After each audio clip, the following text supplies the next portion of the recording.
Se nesse exato momento Deus ordenar aos anjos nos céus que toquem a trombeta e Jesus descer entre as nuvens, você está preparado? É exatamente sobre isso que nós falaremos a partir de agora.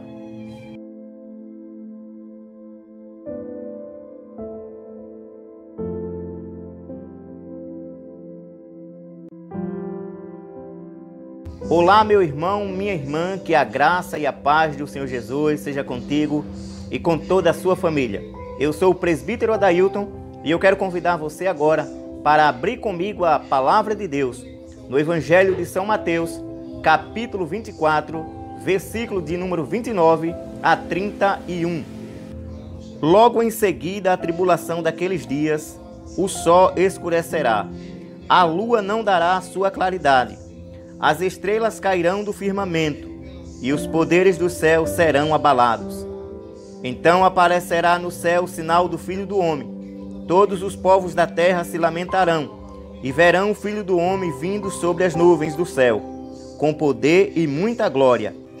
Ele enviará os seus anjos com grande clangor de trombeta, os quais reunirão os seus escolhidos dos quatro ventos, de uma a outra extremidade dos céus. Meu irmão, minha irmã, meu amigo, minha amiga, você que está do outro lado tendo acesso a este vídeo, a esta palavra, você está preparado para subir com Jesus Cristo? Se Jesus voltar nesse exato momento, se Deus ordenar que os anjos toquem a trombeta e Jesus descer exatamente agora sobre a terra, entre as nuvens, você está preparado para subir? A sua casa já está arrumada? Tudo já está preparado? Tudo já está alinhado? Não há nenhuma pendência? Você tem certeza da sua salvação?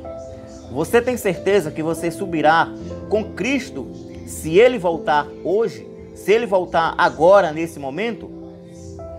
Se faz necessário nós pensarmos nessas coisas, porque ultimamente, meus irmãos, muitos cristãos têm vivido como o mundo está vivendo, sem perspectiva, sem esperança e sem esperar a volta do Filho de Deus, a volta de Jesus. Muitos já não acreditam mais.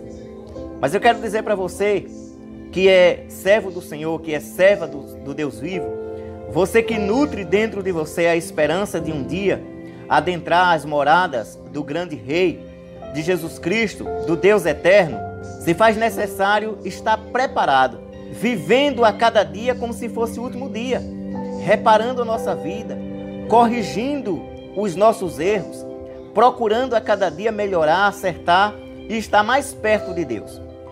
Todo evento, todo e qualquer evento, seja esse evento de grande, de pequena ou de média expressão, ele exige por parte dos seus idealizadores uma preparação prévia, uma preparação bem elaborada. Por exemplo, um casal de noivo, um casal de namorados que estão planejando um casamento, estão planejando construir uma família. É claro que tudo isso exige uma preparação. O casamento ele não se dá do dia para a noite, ele não se dá num estalar de dedos, de uma hora para outra. É necessário toda uma preparação bem elaborada e de maneira responsável. Um dos grandes eventos que envolve o mundo, um evento global que nós presenciamos a cada 4 anos, é a Copa do Mundo. E este evento esportivo exige por parte de todas as pessoas envolvidas, de todas as autoridades, um planejamento, uma preparação bem antecipada e bem elaborada. Enquanto acontece uma Copa do Mundo, os idealizadores deste evento já estão se programando para a próxima Copa, que será realizada 4 anos depois. Mas 4 anos antes, eles já estão se preparando.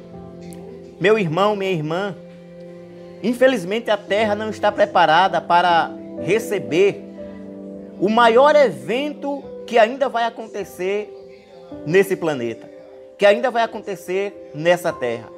O maior evento não são as eleições, não são as Copas, não são as Olimpíadas, não é uma festa de formatura, não é uma celebração de um casamento.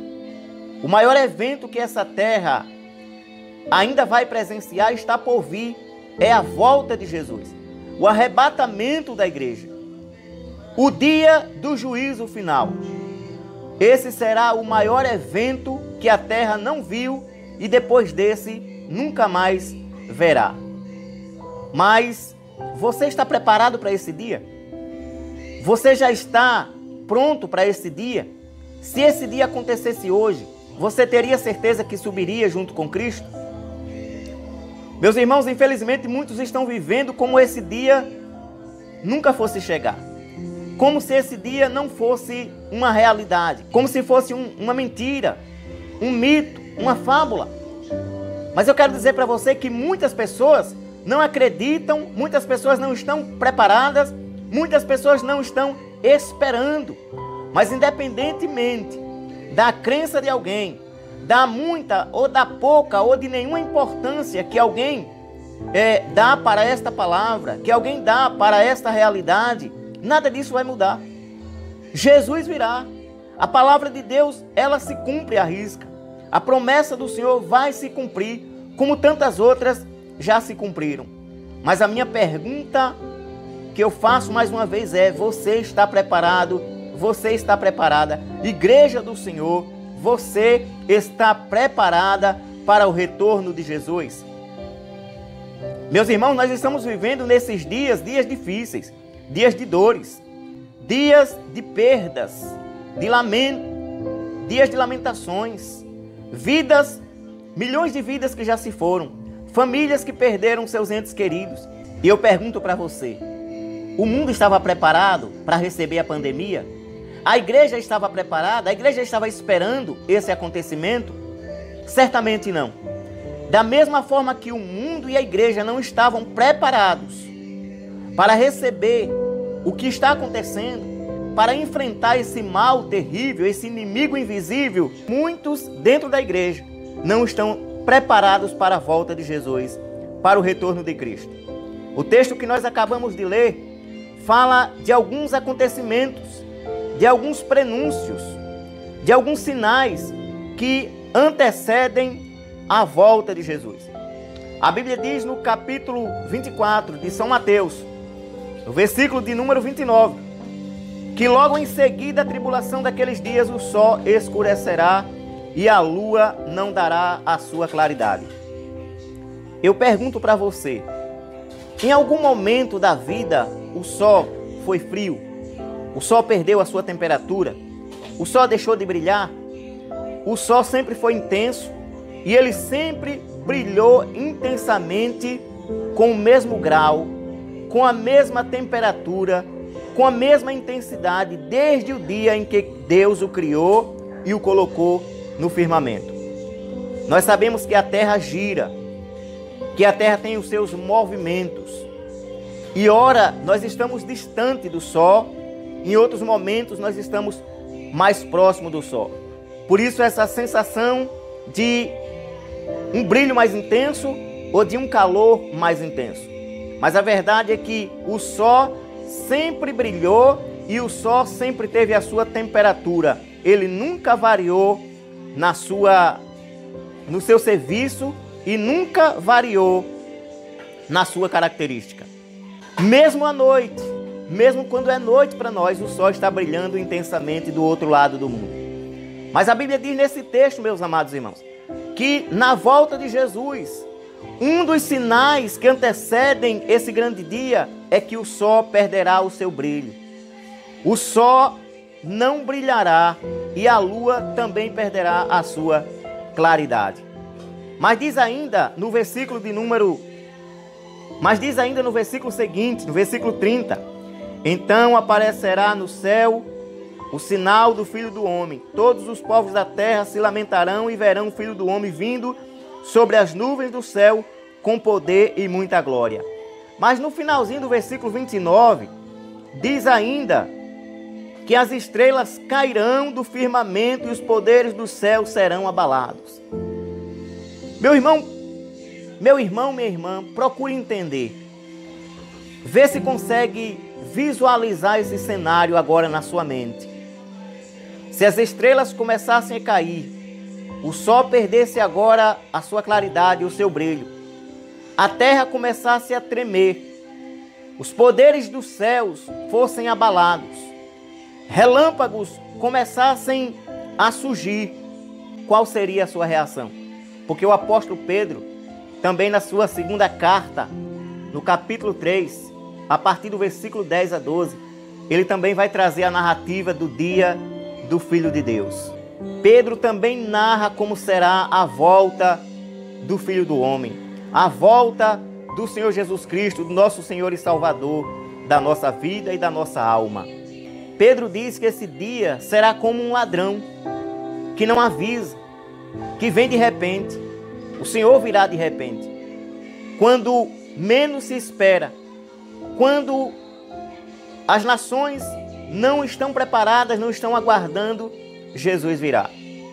Mas a igreja está avisada, a igreja está anunciada, a igreja deve estar atenta quanto à volta do Filho de Deus, porque o próprio Jesus deixou essa promessa e ele mostra os sinais. A palavra de Deus nos revela alguns sinais. E nós sabemos que tantos sinais já se cumpriram. Jesus virá e Jesus está muito perto. Mas mais uma vez eu pergunto, você está preparado se Jesus descer agora? Se a terra começar a tremer, se o sol perder o seu brilho, se a lua perder a claridade, se as estrelas começarem a cair, os relâmpagos e trovões começarem a surgir, qual será, meu irmão, minha irmã, a tua reação agora, nesse exato momento? Jesus virá. Alguém muito incrédulo, alguém que faz pouco caso da palavra de Deus, ou que não conhece a palavra de Deus, ou que não acredita nessas coisas, que não espera, pode até perguntar: o que Jesus virá fazer? O que Jesus virá fazer aqui na terra? O que ele tem a fazer nesse mundo? Por que Jesus virá? Esses crentes estão perdendo o juízo, acreditando numa fábula, numa mentira, numa imaginação. O que Jesus virá fazer neste lugar, nessa terra? Meus irmãos, no versículo de número 31, a palavra do Senhor diz que Deus enviará os seus anjos com grande clangor de trombeta, os quais reunirão os seus escolhidos dos quatro ventos de uma a outra extremidade dos céus.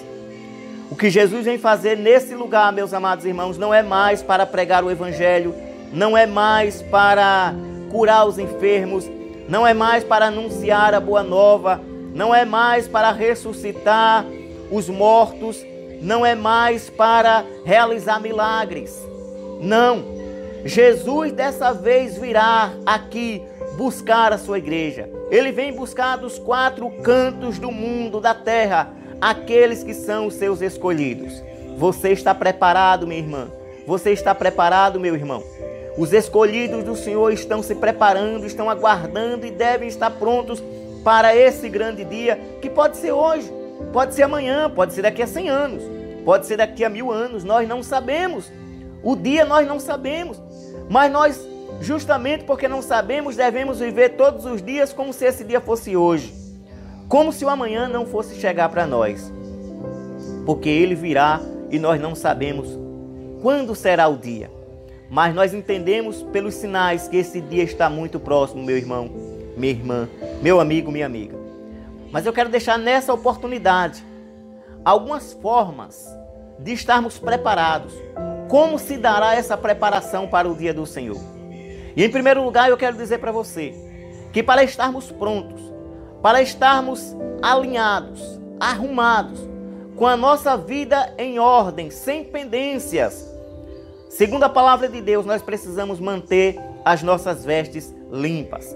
Diz a palavra do Senhor no livro de Eclesiastes, no capítulo de número 9, versículo 8, a parte A: em todo tempo sejam alvas as tuas vestes. Em todo tempo sejam alvas as tuas vestes. Meu irmão, a Bíblia, a palavra de Deus, não está falando do seu guarda-roupa, não está falando do seu vestido, minha irmã. Não está falando do seu terno, meu irmão. Não está falando daquela camisa de linho. Não está falando daquele tecido brilhante, bonito. Não. Ele não está falando das nossas vestes materiais. Mas a palavra de Deus está falando das nossas vestes espirituais, que é a nossa alma, que é o nosso espírito. E a Bíblia diz que em todo tempo o nosso espírito, a nossa alma tem que se encontrar imaculada, sem mancha, sem sujeira, limpa, purificada em todo tempo. Em todo tempo devem estar alvas as nossas vestes. Meus irmãos, nesse mundo, muitas coisas podem sujar, podem contaminar a nossa veste material, a nossa camisa, a calça, a blusa, o vestido. Muitas coisas podem contaminar. A nódoa, a poeira, a graxa, o carvão, a terra, enfim, o lodo. Muitas coisas podem sujar as nossas vestes. Mas é fácil de resolver. Essas manchas que acabam contaminando as nossas vestes materiais, alguém pode, principalmente as irmãs, as mulheres, podem chegar na lavanderia, colocar alguns produtos químicos, pode usar o sabão, pode usar a quiboa, pode usar outros produtos que removem essas manchas, que tornam novamente limpas as vestes que cobrem o nosso corpo físico. Mas que mancha é que contamina a alma? Que sujeira é essa que contamina, tem o poder de tocar na nossa alma e deixar suja, impura aos olhos de Deus? E qual o único produto que também pode remover essa mancha? Meus queridos, somente o pecado é que tem o poder de contaminar a alma. E quantas pessoas mesmo dentro das igrejas estão com as suas vestes contaminadas? Estão com a sua roupa espiritual suja, imunda aos olhos de Deus, por causa do pecado. O pecado da ira, o pecado da falta de perdão, da falta de comunhão. Homens e mulheres que não conseguem se perdoar, pais e filhos que não se perdoam, cônjuges que estão à beira do divórcio porque não conseguem perdoar um ao outro.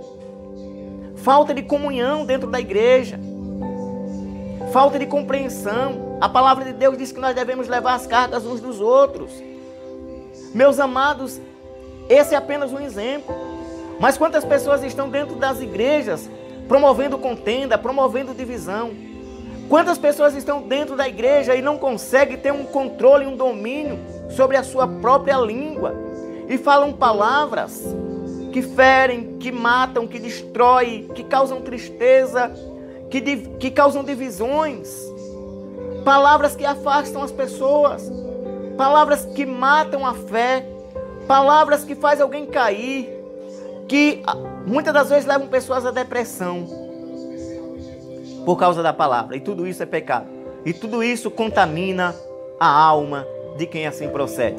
E somente o sangue de Jesus é que pode purificar a nossa alma, é que pode purificar as nossas vestes espirituais. Mas a palavra de Deus também nos mostra que muitas das vezes nós estamos tão preocupados com as coisas externas, com o pecado externo, com ações desse mundo, com algumas coisas dessa vida que podem contaminar, mas muitas das vezes o que contamina está dentro de nós.